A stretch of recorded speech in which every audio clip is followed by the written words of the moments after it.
Meus caros, vamos no 5º dia de ataque da Rússia à Ucrânia e pela primeira vez Putin, completamente encurralado no mundo inteiro, aliás, menciona, e penso que desde a primeira vez após a Guerra Fria, após 1991, a hipótese do uso, enfim, ele disse isto indiretamente, ele desbloqueou o acesso ao uso de armamento nuclear.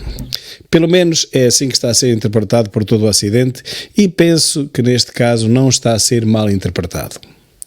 Ora, enfatizando que é a primeira vez que se ouve falar no uso hipotético, embora, de armas nucleares, há muitas décadas esta parte, pelo menos há 3, convém analisar então esta possibilidade mais atentamente. E a primeira questão que se coloca é esta: contra quem irá Putin usar armas nucleares? Bom, e a resposta parece-me ser simples: contra a Ucrânia, contra regiões da própria Ucrânia e, in extremis, contra algum país que venha a ajudar de tal forma a Ucrânia que se torne impossível a prossecução das intenções de Putin. Mas isto apenas numa segunda fase, porque numa primeira as armas nucleares iriam ser usadas contra a própria Ucrânia. E porquê? Bom, se tudo estivesse a correr bem, e quando digo bem para Putin, se a invasão, se o ataque estivesse a correr como planeado, bom, nem sequer se recorreria a imaginar que seriam necessárias armas nucleares. Portanto, a primeira conclusão que se pode tirar disto tudo é que as coisas não estão a correr bem para Putin. E não estão a correr bem a nível militar ou a nível internacional? Ambos. Nem a nível militar interno, nem a nível internacional externo. Não parecem estar a correr bem realmente porque ao 5º dia, com a tecnologia, com o poder bélico que o Putin tem, a Ucrânia já deveria ter sido tomada completamente. E, segundo os relatos das pessoas no local, isso está muito longe de acontecer. Digamos, estará para aí a 10% a 15% desse objetivo, se tanto. O que leva a pensar que Putin, a este ritmo, vai demorar, meses, ou pelo menos um mês, a conseguir dominar toda a Ucrânia. E sabemos que quando se diz dominar toda a Ucrânia, nós não estamos a dizer a verdade. Haverá sempre bolsas de resistência, haverá sempre as Astúrias ucranianas, haverá sempre gente que, a partir de determinados locais, organiza uma resistência. Pode ser uma resistência em forma de guerrilha, pode ser uma resistência em forma local, terrorista, como agora dizem, ou seja, com ataques esporádicos aqui e ali, mas será sempre uma resistência, o que quer dizer que Putin nunca poderá abandonar de vez militarmente aquela zona. Então, nesta conjuntura de dificuldades surpreendentes, pelo menos para Putin, parece que não estava a contar com isto, dificuldades no avanço das suas tropas, para que lhe serve a arma nuclear? Bom, eu apenas posso imaginar um cenário. O cenário, olha, por exemplo, imaginemos que não consegue Putin entrar em Kiev. Passam-se dias, semanas, meses e Putin não consegue entrar em Kiev. Damos o exemplo de Kiev, podia dar outro qualquer. Bom, nesse caso, em desespero de causa e concluindo que não consegue avançar de outra forma, de forma convencional pelo menos, bom, o recurso a uma arma nuclear desempataria o impasse.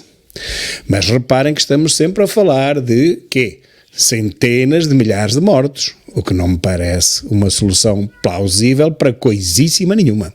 Portanto, o uso de uma arma nuclear, na minha opinião, só poderá ser feito de forma intimidatória, como um aviso, uma ameaça, não contra as populações, mas sei lá, num local qualquer árido, onde não haja população, para demonstrar que está disposto a usá-la contra as populações, ou contra, enfim, a potência militar contrária, se esta não capitular se esta não se render. Eu não vejo outra utilização plausível para a arma nuclear e sempre numa perspectiva intimidatória, ou seja, de nunca ser utilizada realmente. Porque se pensarmos que ela pode vir a ser utilizada, bem, então aí o paradigma muda completamente, tudo muda e até o planeta muda. Portanto, a arma nuclear só poderá ser usada como argumento, nunca como arma em si. No entanto, deixam em aberto ainda a possibilidade de ele, num deserto qualquer da Ucrânia ou fora dela, se houver numa localização em que não haja pessoas, poder fazer o exercício, digamos. Vejo isto como uma hipótese muito remota, mas como o Putin é completamente imprevisível, não há ninguém que faça a mínima ideia do que se passa dentro da cabeça dele, e eu acho que nem ele próprio faz ideia do que se passa na sua própria cabeça, mas isso é outro assunto. Numa situação de extrema necessidade, Putin poderia fazer um exercício, ou seja, fazer explodir uma arma pequena, uma arma fraca, mas uma arma nuclear, numa região recôndita, deserta, para mostrar que está disposto a utilizá-la contra a potência contrária, neste caso contra a Ucrânia. Mas eu acho isso muito difícil. A probabilidade muito abaixo de 1%. Portanto, assentamos nesta hipótese que me parece mais plausível. Usar o argumento da arma nuclear e nunca a arma nuclear em si como estratégia intimidatória para a potência contrária, para a Ucrânia. E nada mais. Pois a alternativa, como todos percebemos, seria o extermínio em massa da população, não da população militar, mas da população civil. Portanto, toda a gente iria morrer. Não estou a imaginar um outro cenário, a não ser que ele dissesse ainda, bem, dou-vos 48 horas para evacuarem uma determinada zona, a cidade X, porque eu vou atacá-la com uma arma nuclear e vou reduzir lá pó. E as pessoas fugirem todas lá, só fica quem quer, e ele depois atacava. Bem, mas isso, eu acho isso um cenário ainda mais inverossímil do que o anterior. Portanto, meus caros, pés no chão, ele vai realmente ameaçar com armas nucleares, mas é claro que não vai utilizar arma nuclear nenhuma, porque o que viria a seguir, como veremos, seria arrasador para toda a gente, incluindo para si próprio. E quanto ao uso internacional? Bom, pior. Aí nem vale a pena perdermos tempo com essa conjetura, a não ser que ele estivesse a pensar numa Moldávia, enfim, numa região, num território específico, muito confinado, muito recôndito, que mais uma vez não tivesse gente, porque não se imagina que ele ameaçasse outros países, por exemplo a Polónia, que está agora a receber os seus próprios refugiados. Não fazia nenhum sentido ameaçar outros países que recebem os refugiados ucranianos com armas nucleares. Isto está fora de hipótese. A única hipótese que existe aqui, mas isso já estaríamos à beira do extermínio total, era a retaliação internacional contra, digamos, este cartel que está a ser formado na Europa, na União Europeia e pelos Estados Unidos da América, com as sanções que até aqui nunca funcionaram, mas parece que desta vez podem vir a funcionar, uma vez que elas estão a ser tão bem concertadas entre a União Europeia e os Estados Unidos que, neste caso, elas até poderão funcionar. Imaginemos o caso da Aeroflot, quer dizer, a proibição dos voos russos aterrarem, seja onde for. Bom, isto é uma catástrofe para a nação russa, não é? Ele pode fazer o mesmo, mas mais isolado fica. Lá está. Este golpe é um golpe de gênio. Ou então proibir os russos de entrar em qualquer país da Europa, seja ele qual for. Quem sofre com as sanções é sempre o povo, nunca são as elites. Estes têm jatos particulares, têm aviões, têm grandes hotéis de 5 estrelas, têm praias paradisíacas, eles têm tudo. Mas o povo não tem nada.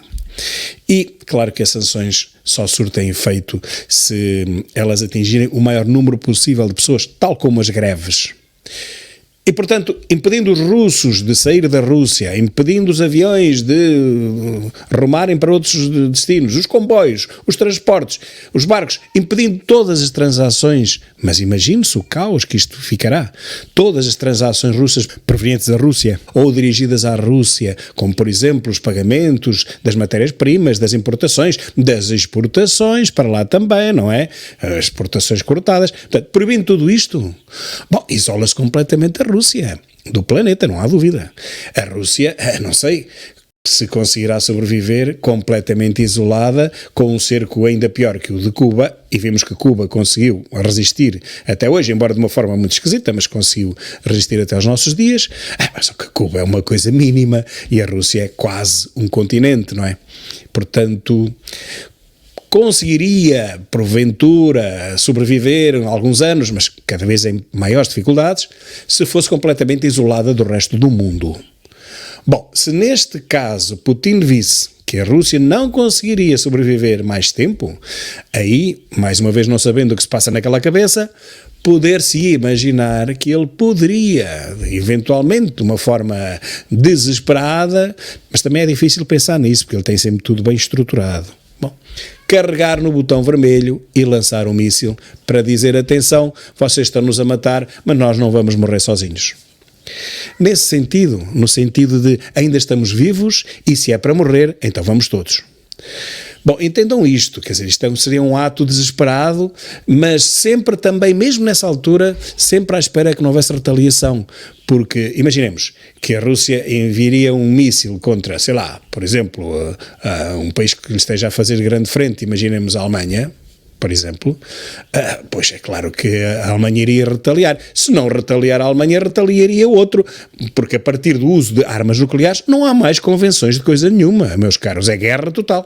Já não se trata de direito internacional, já só se trata de sobrevivência da humanidade em si, não é? Esqueçam lá os tratados, esqueçam as leis, esqueçam o que está escrito, é cada um por si.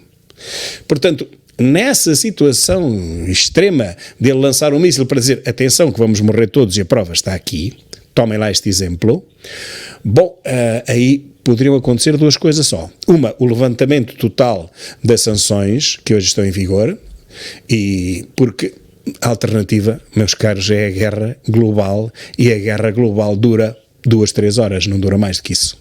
6.000 ogivas de um lado, 5.000 ogivas do outro, meus caros, não fica cá ninguém para contar a história. Portanto, a nossa inteligência manda-nos descartar completamente essa hipótese e dizer, voltando à primeira fase, que Putin o que está a fazer é mais uma vez uma jogada de xadrez de mestre. Ele é um mestre de xadrez bélico, do xadrez geopolítico, e ameaça com tudo o que tem, porque também não lhe custa nada ameaçar, vamos lá ver. Desde que ele não use, nada custa ameaçar. É claro que ele sabe que a América e a União Europeia não lhe vão lançar armas contra ele, em primeiro lugar. Aqui se houver algum maluco, e a palavra maluco penso que está bem aplicada, é mesmo ele, não é mais ninguém. Dos outros lados pode haver cobardes, pode haver gente fraca, pode haver políticos que não deviam sequer estar ali, como esta gata também não devia estar aqui, e nunca deviam ter chegado ao lugar onde chegaram, políticos maus, medíocres, corruptos, é verdade. Somos dirigidos por gente que não tem categoria nenhuma, nem na Europa, nem nos Estados Unidos. Mas há uma coisa que eles não são, é suicidas, genocidas e loucos. Portanto, do Ocidente nenhuma arma será lançada contra a Rússia. Se alguma arma nuclear for lançada, será da Rússia contra o Ocidente. Mas fechando todas estas hipóteses, como eu acabei de fazer, resta-nos uma conclusão apenas.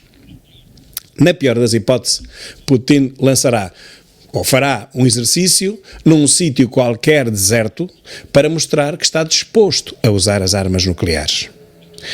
Aqui não há nenhuma razão envolvida, meus caros, não há razoabilidade nenhuma. Há apenas uma demonstração de força, estar entre a espada e a parede e dizer, eu morro, mas a grande maioria e a grande mãe Rússia não morre sozinha. Vamos morrer todos juntos. Na minha opinião, portanto, isso não vai acontecer. E já sei que vão aparecer agora 20 escardófilos, 20 escardoidos a dizer, você também disse que a Rússia não ia invadir e tal. Não, eu nunca disse que a Rússia não ia invadir. O que eu disse foi que a Rússia até ao dia 23 deste mês, de fevereiro, a Rússia não tinha ainda invadido. E foi verdade, porque só invadiu a partir de 24.